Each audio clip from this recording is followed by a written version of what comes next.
Main dans la main, un déserteur et un vétéran entament une virée mortelle, semant la panique, la terreur et la mort sur leur passage. Ces redoutables partenaires vont mettre à profit leur savoir-faire militaire pour garder une longueur d'avance sur les forces de l'ordre. Police, plus un geste. Et ils n'hésiteront pas à faire feu pour maintenir à bonne distance ceux qui voudraient mettre un terme à leur fatale liaison.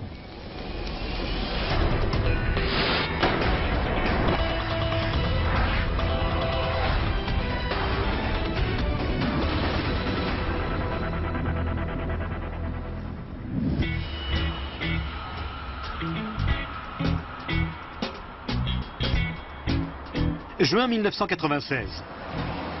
Les stations balnéaires de Caroline du Nord se préparent à accueillir les premiers touristes de la saison. Les plages sont noires de monde en été. Les touristes viennent de tout le pays et même du monde entier. Ils sont attirés par le climat. Et les gens ici sont très accueillants.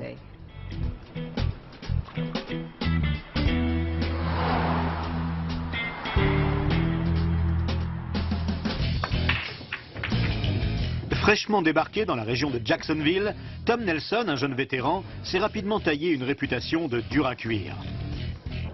Une réputation dont il est fier et qu'il cultive en arborant en permanence un pistolet de gros calibre fermement accroché à sa ceinture. Le revolver de Tom était un prolongement de sa personnalité. Il avait la gâchette facile. Il était sans cesse au bord de l'explosion et il détruisait tout sur son passage. La veille, Tom a fait la démonstration de son tempérament impétueux.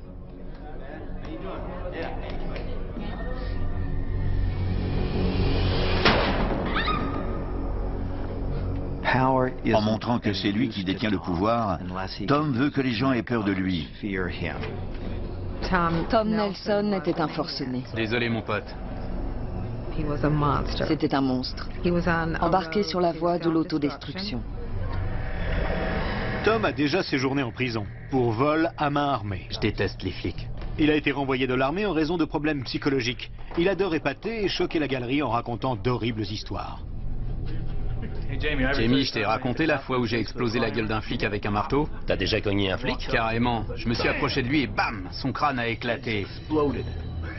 C'est trop classe. Ouais. Dans un bar, Tom fait la connaissance de Jamie Chick, un marine. Lui aussi s'est façonné une image de gros dur en mâchonnant ostensiblement une balle de pistolet. Tom et Jamie semblent pousser l'un vers l'autre. Ils sont tous les deux fascinés par le pouvoir et par le chaos. Ils veulent plier le monde à leur volonté. Jamie se rend vite compte qu'il ne fait pas le poids devant Tom Nelson. Il décide alors de prendre exemple sur l'homme qu'on surnomme l'animal. Jamie Chick voulait modeler sa personnalité sur celle de Tom Nelson. Ne pars pas, s'il te plaît. Abandonné par sa femme 4 mois auparavant, Jamie Chick vient d'être contrôlé positif lors d'un test de dépistage antidrogue. Il est en passe d'être renvoyé du corps des Marines. En quelques mois, il a perdu tous ses repères. Il s'est alors engouffré dans une spirale infernale J'ai été contrôlé positif il y a quelques jours. de drogue, de violence et d'autodestruction. Aujourd'hui, Jamie fait face à une situation délicate. Il doit se rendre à Wilmington, où sa nouvelle petite amie va accoucher. Mais son véhicule est en panne et il n'a pas d'argent pour le réparer. Tom, son meilleur ami, ne comprend pas où est le problème. Je crois que j'ai la solution. On va faire une bonne équipe.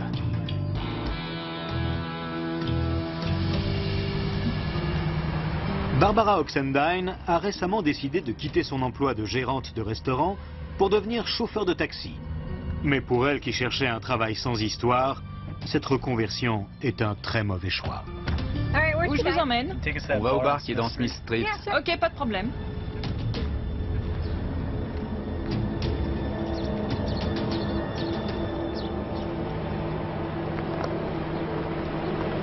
Je crois que votre bar est fermé. Sors de la voiture. Allez, plus vite. Ne me faites pas de mal, par pitié. Allez, sors de là. Oh, je vous en supplie, ne me faites pas de mal, s'il vous plaît. Où est le fric? Allez, dépêche-toi, plus vite que ça. Il est où? Allez, on se magne. Arrête de hurler.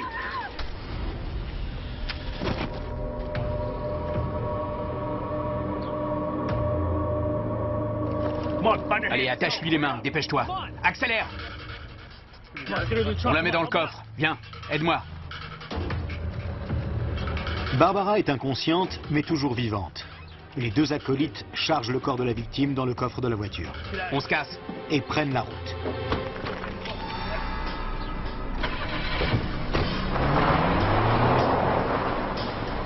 Jamie Cheek est au volant du taxi. Ils vont à Wilmington, à 80 km au sud. Je reviens.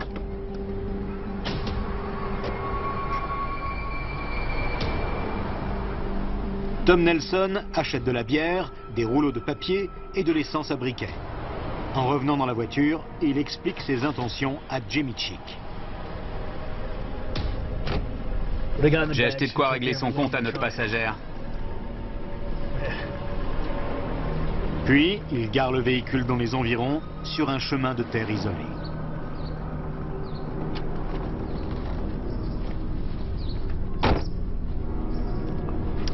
Belle journée. Ouais, ça peut aller. Voilà ta part. T'es prêt? Ouais. C'est parti. Ouais.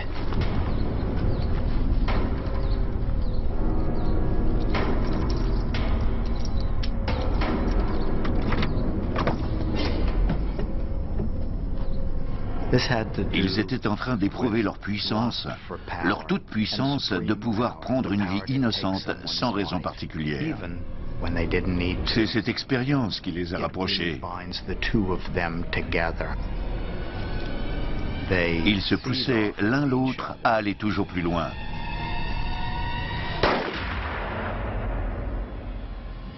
L'un sans l'autre, ils n'auraient pas eu le cran de commettre un acte aussi odieux sur la personne de Barbara Oxendine.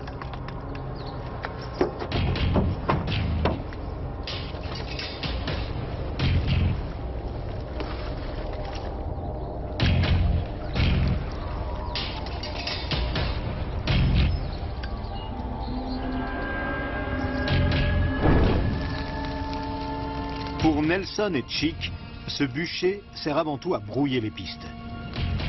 Barbara Oxendine n'est qu'un dommage collatéral.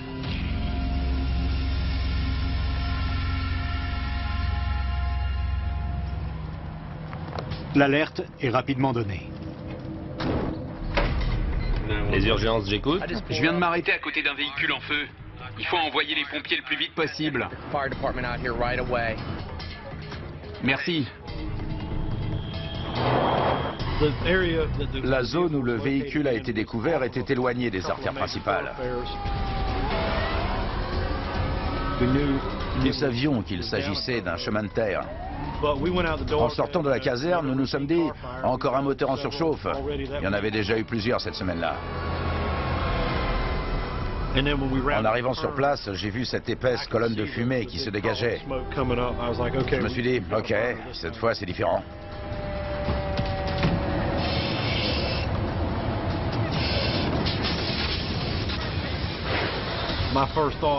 J'ai tout de suite pensé, c'est une voiture volée. Quelqu'un a mis le feu pour effacer ses traces. C'est ce qu'on appelle un feu total. L'habitacle était entièrement calciné, les pneus aussi avaient brûlé. Les chaînes de télévision locales sont déjà sur place. Nous avons appris qu'une voiture en feu avait été retrouvée et que les pompiers étaient en train de maîtriser le brasier. Mais c'est le genre de choses pour lequel nous nous déplaçons immédiatement. Santé. Santé, mon pote. Non loin de là, Nelson et Cheek fêtent l'occasion en contemplant les nuages de fumée s'élever et survoler le quartier. Excusez-moi, vous pouvez appeler un taxi? Bien sûr. Super, merci.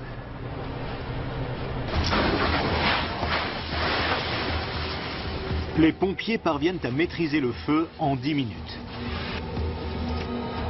Suivant la procédure, ils inspectent le véhicule en commençant par le coffre.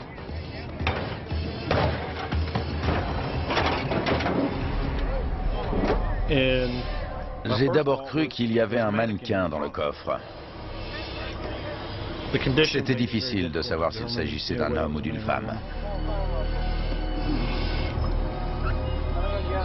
Seuls les tongs de Barbara ainsi que quelques lambeaux d'habits permettent l'identification.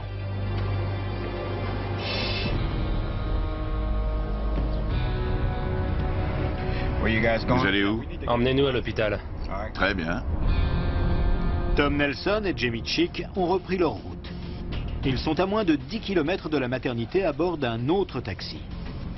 Mais le chauffeur ne sait pas de quoi sont capables ses passagers.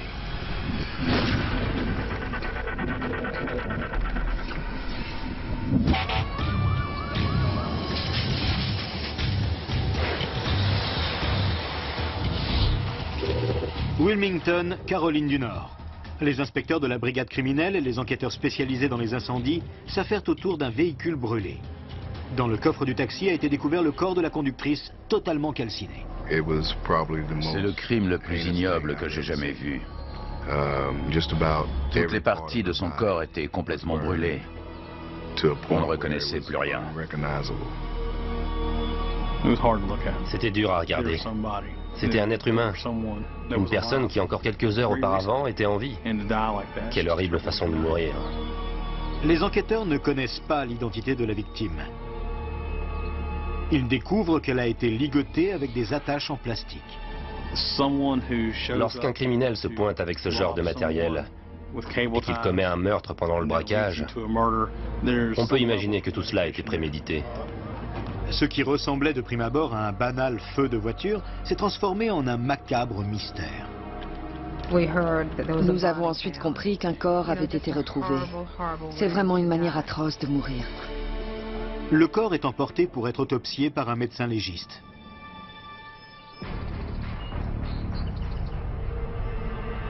Le véhicule a été abandonné dans un endroit reculé. On imagine très bien comment ils ont pu mettre le feu au véhicule sans que personne ne les voie. Ils étaient sur un chemin de terre. En revanche, ils n'étaient pas très loin d'une zone beaucoup plus fréquentée et donc la fumée qui s'est dégagée n'est pas passée inaperçue. 2 bidons d'essence à briquet sont retrouvés. L'un sur le siège du conducteur et l'autre près de la porte du passager. Là, nous nous sommes dit que nous avions affaire à plusieurs personnes. Les assassins ont incendié le taxi dans l'espoir de faire disparaître toutes les preuves qui auraient pu permettre de remonter jusqu'à eux. Le feu avait détruit toutes les empreintes digitales à l'intérieur du véhicule.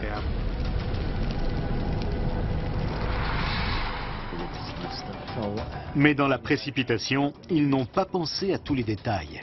Les enquêteurs très expérimentés ne laissent pas passer le moindre indice. Les chaussures de la victime, par exemple, indiquent qu'elle a été traînée jusque dans le coffre. Il était évident qu'elle n'était pas montée dans le coffre de son plein gré. Elle avait toujours ses tongs aux pieds. Nous en avons déduit qu'il avait fallu 2 personnes pour charger le corps dans le coffre. Je crois que j'ai trouvé un truc. Une bouteille retrouvée sur les lieux du crime laisse penser que le duo meurtrier est peut-être encore dans les environs.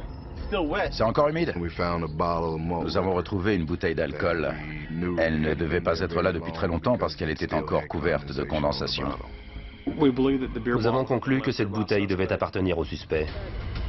Malheureusement, la condensation a aussi effacé les empreintes digitales qui auraient pu se trouver sur la bouteille. Les policiers parviennent à identifier le propriétaire du véhicule grâce à la plaque d'immatriculation. Une compagnie de taxi située à Jacksonville. La disparition de Barbara Oxendine, veuve et mère, n'est pas passée inaperçue. Toute la communauté des chauffeurs de taxi de la ville est à sa recherche. Personne ne l'avait vue. On ne savait pas où elle était. Quand un chauffeur de taxi sans histoire disparaît pendant plusieurs heures, c'est qu'il y a un problème et que quelque chose de grave s'est produit. Nous étions tous au volant de notre taxi et on ouvrait l'œil pour repérer la voiture de Barbara. La police annonce qu'un corps a été retrouvé et que tout porte à croire qu'il s'agit de Barbara Oxendine. C'était vraiment perturbant d'apprendre qu'une chose pareille pouvait arriver à une brave personne comme elle. Tous les matins, elle était comme un rayon de soleil. Chaque fois que je la voyais, elle était gentille, polie. « Bonjour, comment allez-vous? Tout va bien pour vous ?» C'était vraiment une femme bien. Elle s'occupait bien de sa famille et faisait tout pour subvenir à ses besoins. Barbara Oxendine était une personne franche et discrète. Mais elle était aussi très amicale et de très bonne compagnie. Elle n'avait rien fait pour mériter une mort aussi horrible. La police de Jacksonville est invitée à participer à l'enquête. Les enquêteurs découvrent que Barbara a émis un dernier appel radio vers 12h30. Dans ce message, elle disait qu'elle venait de prendre une course près d'un centre commercial dans la banlieue de Jacksonville et qu'elle emmenait les clients vers un bar.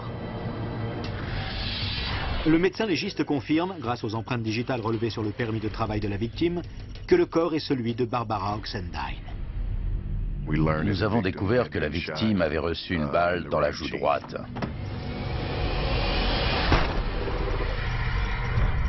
Une balle provenant d'un Magnum 357 est retrouvée logée dans son crâne. Mais la victime n'a pas été tuée sur le coup. Elle a survécu suffisamment longtemps pour avoir de la fumée dans les poumons. C'est la preuve qu'elle respirait encore quand le feu a pris. Il s'agit probablement de la méthode la plus atroce d'ôter la vie à quelqu'un. Ils ont mis le feu au véhicule et sont partis. C'est un manque de respect absolu pour la vie humaine. Quand on kidnappe quelqu'un, quand on l'enferme dans le coffre d'une voiture, quand on lui tire une balle en pleine tête, quand on met le feu au véhicule, en bref, quand on tue quelqu'un de cette manière horrible, comment fait-on pour se regarder dans le miroir? Je n'en sais rien. C'est tragique. Et il a fallu prévenir la famille de ce qui était réellement arrivé. Personne ne voulait être le messager d'une nouvelle aussi terrible. La tâche est confiée aux enquêteurs.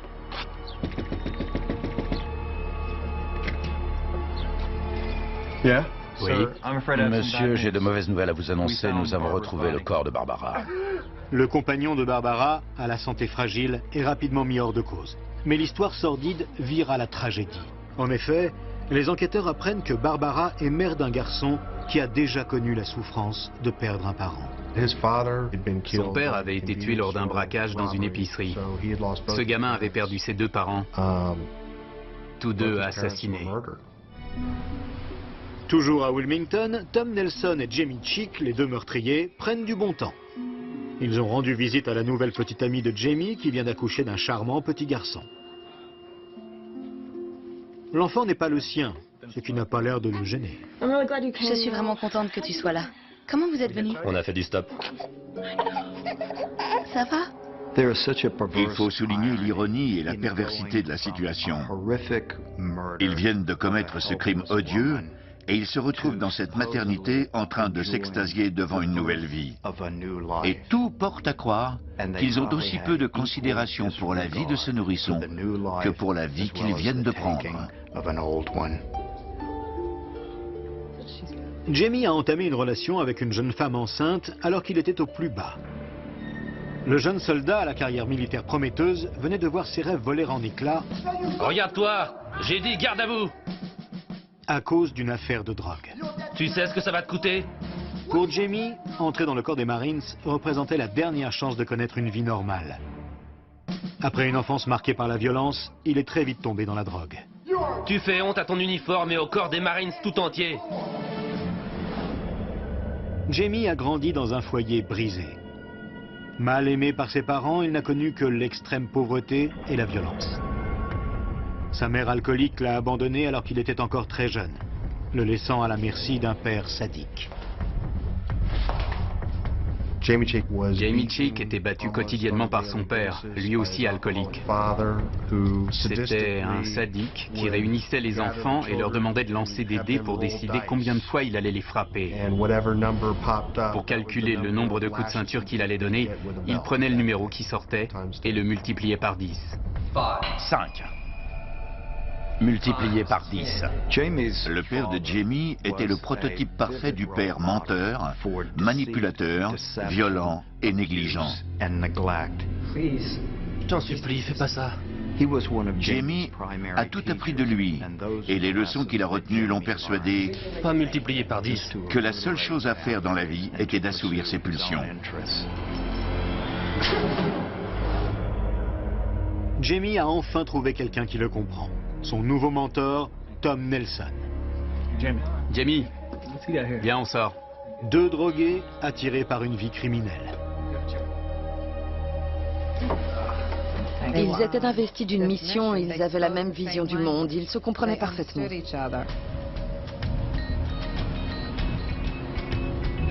Sur ma gauche, il y a le centre commercial où Barbara a pris sa dernière course.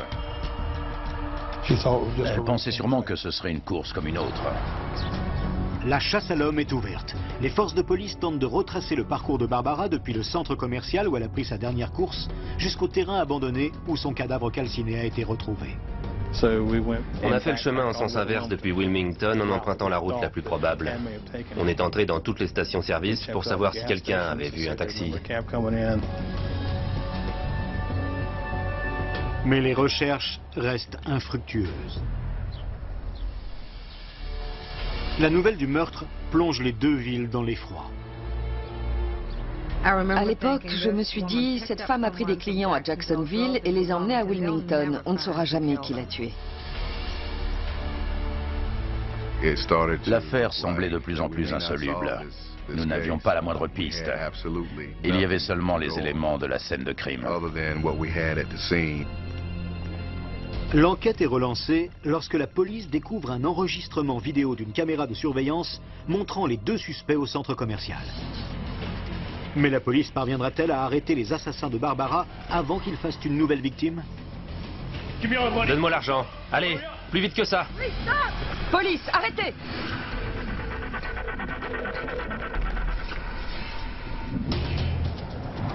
En Caroline du Nord, la police est à la recherche des meurtriers de Barbara Oxendine. Les inspecteurs viennent de mettre la main sur un film enregistré par la caméra de surveillance d'un distributeur automatique de billets. Ils ont regardé toutes les bandes et ils ont repéré les suspects alors qu'ils montaient à bord du taxi. Mais les images de mauvaise qualité se révèlent inexploitables. L'enquête a commencé il y a 3 jours et l'espoir d'identifier les tueurs s'estompe peu à peu. En général, un meurtre non élucidé dans les premières 48 heures reste à jamais non résolu. C'est au cours de cette période que toutes les pistes se dessinent. Après ça, c'est un coup de chance. Depuis le meurtre, Jamie Chick et Tom Nelson Jamie. sont restés tranquillement à l'hôpital de Wilmington. Mais conscients qu'ils doivent maintenir une longueur d'avance sur la police, ils décident de remettre le cap sur Jacksonville. C'est le frère de la petite amie de Jamie qui doit les conduire.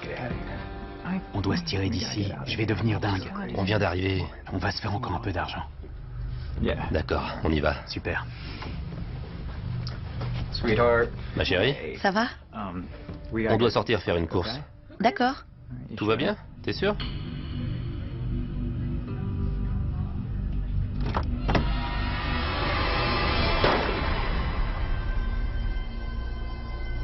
Sachant que 2 tueurs sadiques sont en liberté, les chauffeurs de taxi de la ville sont sur leur garde. Ceux qui avaient fait le coup étaient toujours en cavale. Donc tous les chauffeurs de taxi étaient restés en état d'alerte. On y regardait à 2 fois avant de prendre une course. Et on vérifiait que c'était pas eux. Je prends une course à l'hôtel Fairfield. Je suis allé près d'un cinéma. J'étais venu voir s'il n'y avait pas 1 ou 2 clients qui attendaient un taxi. Et j'ai vu 2 types. Ils avaient juste l'air de 2 soldats en permission qui sortent du cinéma. On va au centre-ville chercher un truc à manger, c'est bon? Bien sûr, grimper. Et ils m'ont fait signe. Je les ai pris en leur demandant où ils voulaient aller. Et ils m'ont dit qu'ils devaient passer prendre une commande dans un fast-food. Ensuite, ils voulaient aller dans un autre cinéma.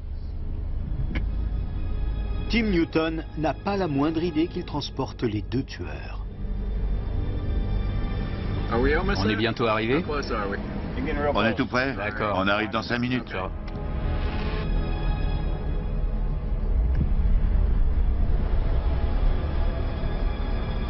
On est arrivé. Je reviens.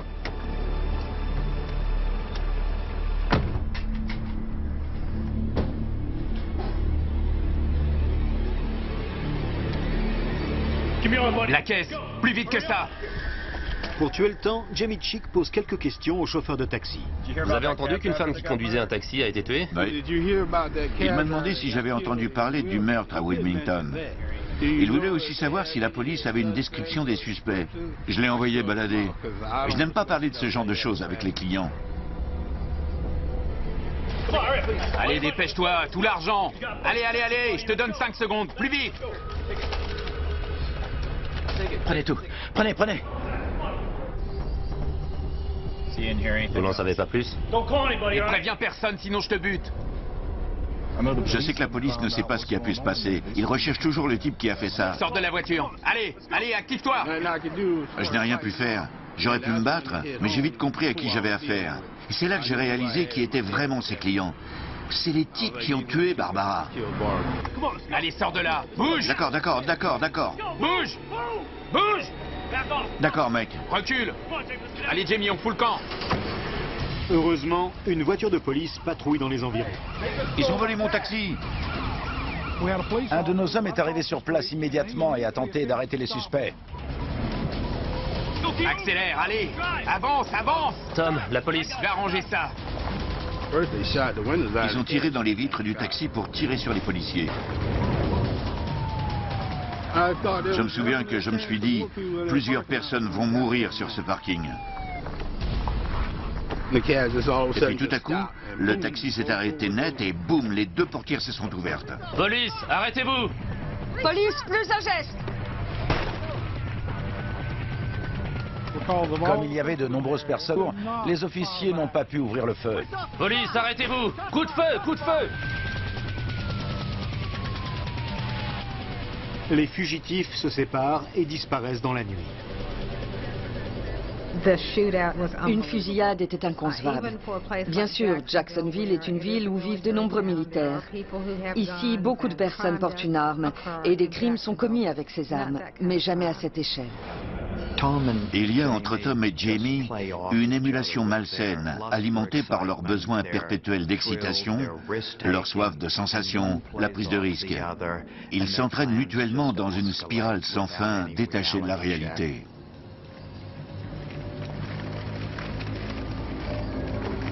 Nelson est à la recherche d'une autre voiture à voler.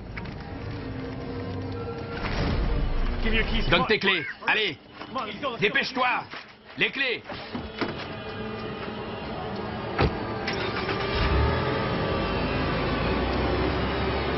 Nous ne savions pas où ils étaient. Nous avions déployé des unités aux quatre coins de la ville. Jacksonville ressemble à une zone de guerre. Des dizaines d'officiers de police sont lancés aux trousses des suspects. Les informations télévisées ne parlent plus que de la fusillade. Il y avait deux cinglés capables de tout en cavale dans la ville.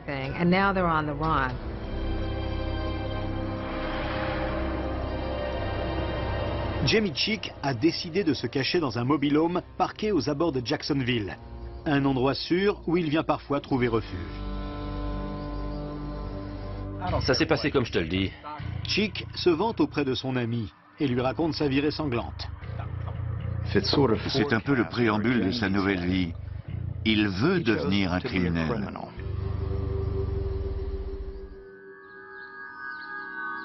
Nelson finit par arriver lui aussi à la planque. Les tueurs décident de ne pas en rester là. Ils veulent aller encore plus loin. Cette étape est très intéressante. Ils se sont dit qu'ils passeraient inaperçus s'ils changeaient d'apparence. Montre-moi. J'adore, ça te va bien. Mais en réalité, ils cherchent à se ressembler en se teignant les cheveux de la même couleur. On ressemble à des jumeaux, mon pote. Et c'est un moment lourd de sens dans leur relation.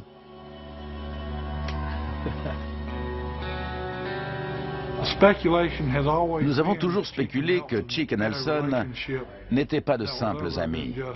Ils étaient plus que ça. Tom Nelson n'entrait pas dans le moule.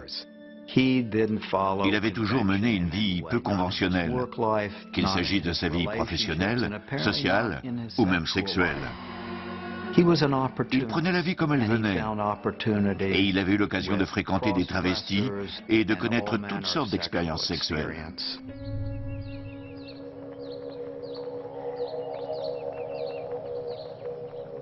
Tandis que la ville grouille de policiers, Nelson et Chick décident de faire profil bas. Nous avons retrouvé une voiture qui avait été volée par des individus armés. Elle était sur l'autoroute 24 en direction de l'Est. Le véhicule a été abandonné non loin du centre commercial où Barbara Oxendine a embarqué les deux suspects. Pour les enquêteurs, ce sont probablement les mêmes individus qui ont commis ce nouveau braquage. Une nouvelle information va débloquer l'enquête. Le shérif Brown, du comté de Hounslow, a obtenu un tuyau d'un informateur. Jamais de la vie. Écoute, tu sais que j'ai raison. Allez, arrête tes histoires. Attends. Entre, mon pote. L'informateur explique qu'en allant payer un de ses employés qui vit dans un mobil-home, il a rencontré un personnage intéressant. Notre informateur est entré dans le mobile-home et cet homme s'est présenté et lui a serré la main. Jamie Chick. Bonjour, Patrick. Comment vas-tu? Plutôt bien. Au cours de l'enquête, on n'avait pas encore rencontré de personne prénommée Jamie Chick. Ouais, je vais prendre une bière, merci. J'allais justement raconter ce qui vient de m'arriver. C'est dingue. On était dans un taxi. L'informateur écoute les révélations de Jamie Chick. J'ai sorti mon flingue devant le chauffeur de taxi. Je lui ai piqué sa place et on s'est barré. Les flics nous ont suivis et on a tiré. Bam, bam, bam. Il devine que Jamie est un ancien militaire. C'était dingue. Vous avez déjà fait un truc pareil? Les enquêteurs apprennent qu'un marine stationné à Camp le Jeune, une base militaire des environs, vient de s'attirer des ennuis. Regarde-toi! Au garde à vous! Tu fais honte à ton uniforme et au corps des Marines tout entier. Le commandant de la base explique que Chick a disparu après avoir été contrôlé positif lors d'un test de dépistage antidrogue. Jamie était considéré comme un déserteur. Il était censé être à la base, mais il n'y était pas. Jamie tente d'échapper à la police depuis plusieurs jours en dormant chaque nuit dans un mobil-home différent. Mais ce soir, les enquêteurs pensent savoir où il dort et ils ont un mandat de perquisition. Jamie Chick, police, ouvrez! Une chose est sûre, si Nelson et Chick sont bel et bien dans la caravane, l'arrestation ne se fera pas en douceur.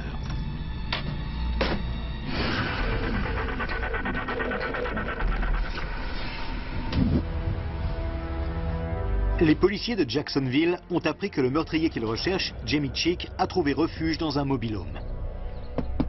Jamie Chick, police, ouvrez!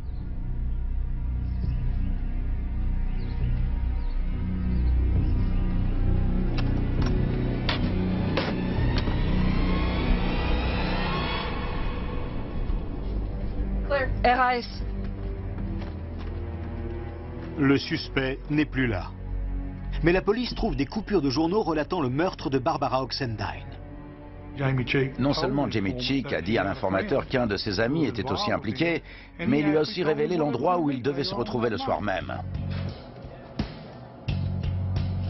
Le rendez-vous doit avoir lieu dans un bar bien connu des forces de l'ordre. Un repère de gang de motards. Un endroit dangereux. J'ai quelques questions à vous poser. Vous connaissez cet homme, Jamie Chick? Ces individus entretiennent un véritable esprit de clan. Ils vous font vite sentir que vous ne faites pas partie de leur monde. Il est très fréquent que les gens qui s'aventurent dans ce bar se fassent poignarder et tirer dessus, ou tout simplement voler. Jamie? Ouais, je vois qui c'est. Et tu sais où je peux le trouver? Il a des amis? Je sais qu'il traîne avec un mec qui s'appelle Tom Nelson, une tête brûlée. Les enquêteurs apprennent qu'il s'est vanté d'avoir enfoncé un marteau dans le crâne de quelqu'un si fort qu'il est resté coincé. Quand on a découvert qu'il entretenait ce genre de fantasme malsain, on a mieux compris sa psychologie. La police s'intéresse au casier judiciaire de Tom Nelson. Il a séjourné en prison dans le New Jersey pour vol. Et récemment, il a été condamné à de la prison avec sursis pour vol de stupéfiants. Ancien soldat, il a reçu une rapide formation avant d'être envoyé en poste en Allemagne. Après une tentative de suicide, il est renvoyé de l'armée à cause de problèmes psychologiques. Nelson déclarait à qui voulait l'entendre que s'il se retrouvait piégé par la police, il n'hésiterait pas à ouvrir le feu.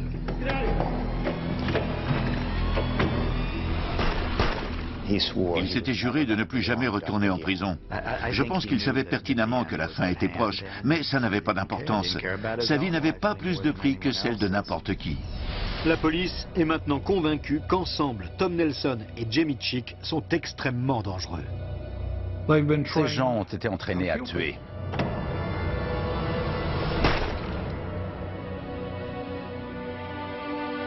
Le filet se resserre autour des meurtriers de Barbara Oxendine. Nelson et Chick ont rendez-vous dans un bar ce soir. Et la police les attend. C'est ici que ça se passe. Vous deux, allez voir à l'intérieur s'il est déjà arrivé. Nous avons rapidement réuni nos meilleurs officiers pour essayer de les appréhender. Nous savions à qui nous avions affaire. Il fallait les prendre au dépourvu. Nous comptions sur le fait que nous étions plus nombreux qu'eux. Notre plus grande crainte était qu'ils prennent des otages, et surtout qu'ils les utilisent. Des policiers en civil entrent dans le bar. L'endroit est désert. Aucune trace des suspects.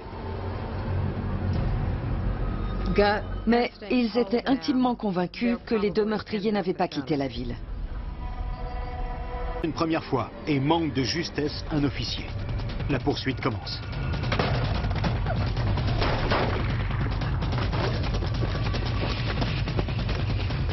On a essuyé des tirs nourris. Police, arrêtez! La porte s'est ouverte et ils ont détalé dans la forêt.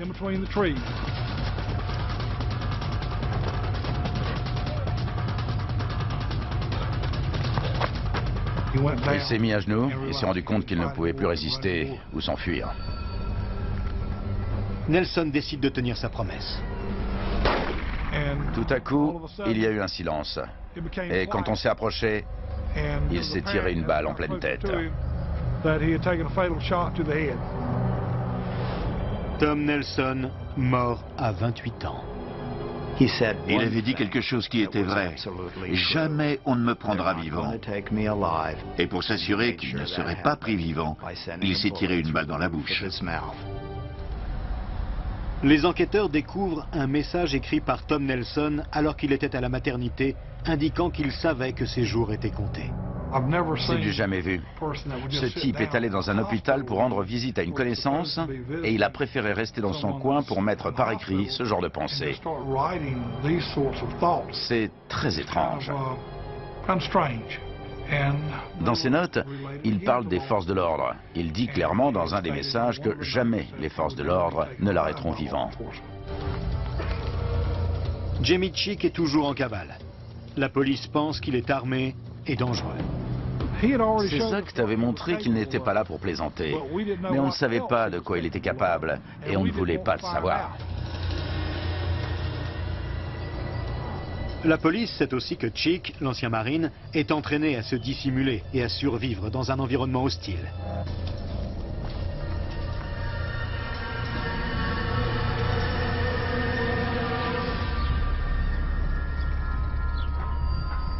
Alors que le jour se lève, le fugitif reste introuvable.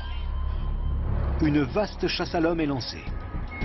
Le couvre-feu a été déclaré dans la partie est de Jacksonville. On a fait du porte-à-porte pour nous assurer que la population avait pris la mesure de la situation. Le moindre faux pas pouvait avoir de graves conséquences.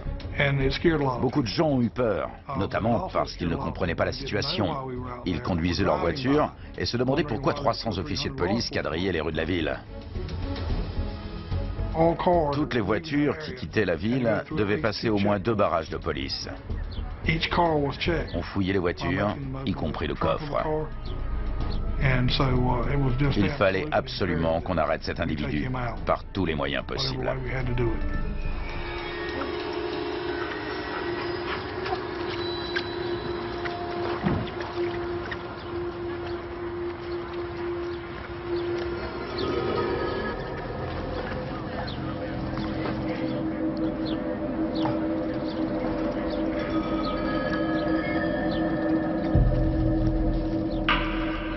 Après des heures de battue, Les gars, par ici! le fugitif est enfin repéré. Le voilà, le voilà! Police! Police, les mains en l'air!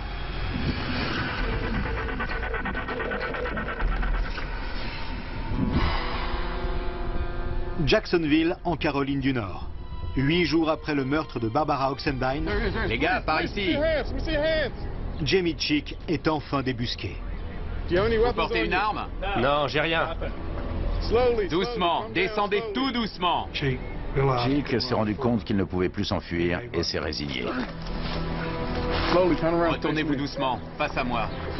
Mettez-vous à genoux, les mains jointes. Quand on l'a arrêté, il s'est avéré que ce n'était pas un type très courageux. Il n'y avait rien d'héroïque dans ce qu'il avait fait. On aurait dit un rat d'égout couvert de boue de la tête aux pieds. Asseyez-vous.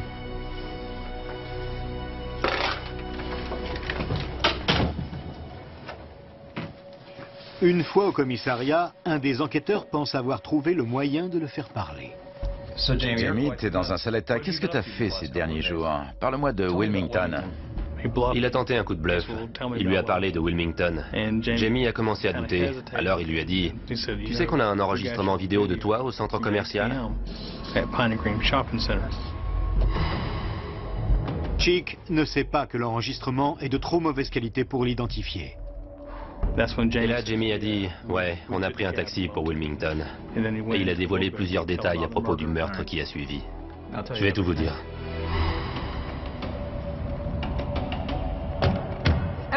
Où je vous emmène? Une fois dans le taxi, Tom a dit, « On va dans un bar qui s'appelle Friends. » Il s'agit d'un bar gay. Mais une fois arrivé, le bar était fermé. Je crois que votre bar est fermé. Sors de la voiture, plus vite que ça! Tom lui a dit de ne pas hurler, de ne pas faire de bruit. Ils allaient lui prendre son taxi. Jamie, tu ne le sais peut-être pas encore, mais Tom est mort.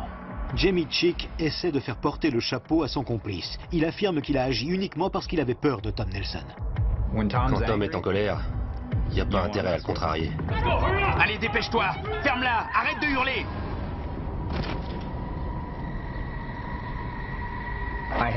J'ai rien à voir avec ce qui est arrivé après. Quand l'un des deux suspects est mort, c'est facile pour le survivant de rejeter toute la faute sur le défunt pour essayer de tirer son épingle du jeu. Allez, attache-lui les mains, dépêche!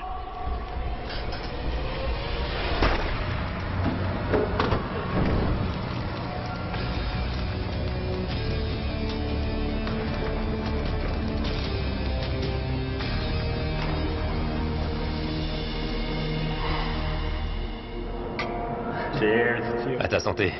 À ta santé, mon frère. Ils se sont assis et ils ont regardé le taxi en flammes au loin avec à l'intérieur une femme en train de brûler vive.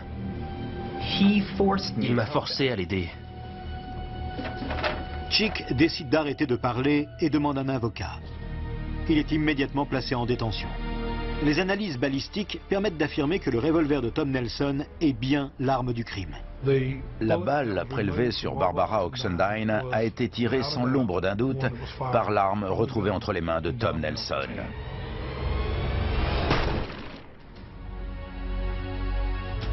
Jamie Chick est inculpé de meurtre avec préméditation, de kidnapping et de vol à main armée. Le procès commence. En écoutant le réquisitoire du procureur, ils apprennent que les deux meurtriers ont bel et bien assassiné Barbara Oxendine alors qu'ils allaient rendre visite à un nouveau-né. On va à l'hôpital. Voilà un homme qui a laissé mourir une femme dans d'atroces souffrances et qui est ensuite allé à l'hôpital pour rendre visite à une jeune maman comme si la vie suivait son cours. Pour moi, il est tout aussi monstrueux que Tom Nelson. À la barre, Jamie Chick tente de convaincre le jury qu'il a obéi à Tom Nelson uniquement parce qu'il craignait de se faire tuer. Et comme l'a dit l'avocat, ça faisait de lui un lâche, mais ça ne faisait pas forcément de lui un meurtrier. La défense de Jamie Chick affirme qu'il n'existe pas suffisamment de preuves matérielles impliquant Chick dans le meurtre. Mais le ministère public met en garde le jury. Chick a eu plus d'1 an pour inventer un tissu de mensonges et rejeter toute la faute sur son partenaire décédé. Il a eu plusieurs fois l'occasion de refuser de suivre Tom Nelson. Mais ils étaient complices. C'est aussi simple que ça. En juin 1997, le jury déclare l'accusé coupable de tous les chefs d'accusation. Chick est condamné à mort. Jamie a fondu en larmes et n'a cessé de répéter « Je n'ai tué personne ». Les jurés étaient convaincus qu'il s'agissait d'un meurtre vraiment atroce. Absolument atroce. Et que toutes les personnes impliquées, de près ou de loin, méritaient la mort. La réunion de ces deux individus ne pouvait que conduire à un désastre. Nelson était le détonateur et Chick l'explosif. Sors de la voiture, allez, plus vite! Tim Newton est conscient qu'il a bien failli être la seconde victime des meurtriers. Tire-toi, tire-toi! Personne n'avait jamais dégainé une arme devant moi. C'est un petit miracle qu'il n'y ait eu qu'une seule victime.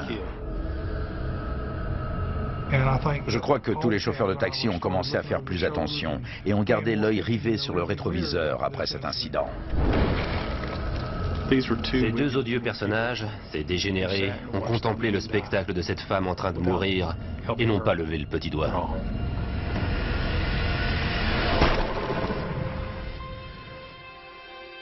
Les funérailles de Barbara Oxendine se déroulent dans l'intimité. Elle est enterrée dans le cimetière municipal de Jacksonville. Son fils m'a dit que c'était une femme gentille et très appréciée. Sur sa pierre tombale, on peut lire « Mère Soleil ».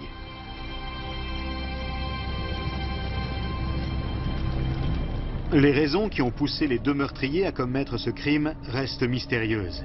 S'agissait-il simplement de gagner un peu d'argent pour leur prochaine dose de drogue? Donne-moi l'argent, allez plus vite! Ou l'explication est-elle plus complexe et plus sombre? Pourquoi ont-ils fait ça? C'étaient deux monstres qui n'avaient pas le moindre respect pour la vie humaine. Je ne vois que cette explication. Cheek fait appel à la Cour suprême de l'État. En 2010, un juge fédéral commue la sentence. La peine de mort se transforme en peine de prison à vie. J'ai parlé à Jamie et à des gens qui ont connu Jamie et Tom. Apparemment, ils avaient eu des relations sexuelles. Les attaches en plastique que Nelson a utilisées pendant le meurtre provenaient du sac à malice de Tom Nelson, comme l'appelait sa petite amie. Jamie a cru qu'elles avaient été achetées dans un sex shop. C'est ce qu'il a dit au cours de l'interrogatoire. Je lui ai demandé « Comment tu sais ça ?» Il m'a dit « Je le connais bien. » Eh bien, parle-moi de lui. Et Jamie m'a répondu « Tom aime les trucs pervers, les trucs sexuels, homosexuels, les trucs comme ça. C'est ça qu'il aime. » C'est le résultat de la rencontre de deux personnes qui n'auraient jamais dû se rencontrer. Tom Nelson et Jamie Cheek présentaient de nombreux aspects caractéristiques des sociopathes. Les sociopathes ont deux composantes profondément enracinées et inébranlables. D'abord, ils ont une attitude désinvolte et un grand mépris de la vie d'autrui. Et ensuite, cette attitude se traduit par des comportements transgressifs qui enfreignent et violent la loi. Ils ont chacun trouvé le catalyseur parfait. Une liaison fatale s'est formée entre eux, et de cette alchimie est né un tourbillon de chaos et de brutalité.